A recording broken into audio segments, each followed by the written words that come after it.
Sir Steven, sabi nyo kanina, Yes, Chuck. pakiusap ito ng Pangulo. Mm. So siguro may mga susunod, pero meron ding ilan na matitigas ang ulo.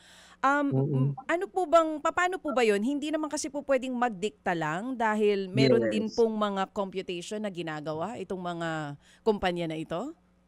Very good point. Di tayo communist state, di tayo socialist state, no? Tayo ay isang capitalist state, no? Free enterprise, no? Like I said, di ba? Hindi pwedeng diktahan ng negosyante. Lalo na, naghahabol ng buwis palagi ang gobyerno. At ngayon, lalo na, tao, tamad na tamad magbayad ng buwis because of what's happening, di ba? Medyo naiinis sa mga negosyante magbayad ng buwis, doon lang pala napupunta.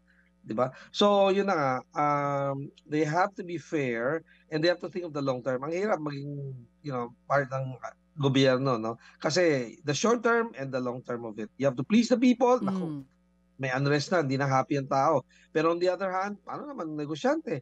Paano naman ang employment? Nagtaas din ang salaries ng tao, di ba? Nagtaas din ang cost of production.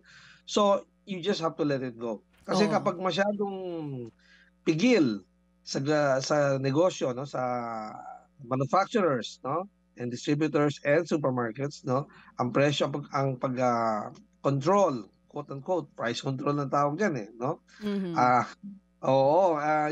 It'll stifle the economy in the long run. So that's why again, I just like to say this, that sana mag-isip tayo continuously until the next few administrations and not only the current palagi. Mga kapatid, brothers and sisters, saan ka pa? Dito na tayo sa totoo.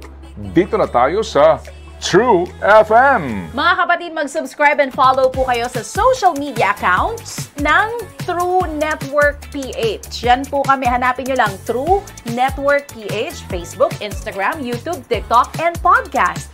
Mapa-Apple or Spotify man yan, mahahanap nyo kami. Lahat ng mga napapanood at napapakinggan nyo po sa programa, nasa social media accounts namin yan. So, paano mga kapatid? See you sa social media!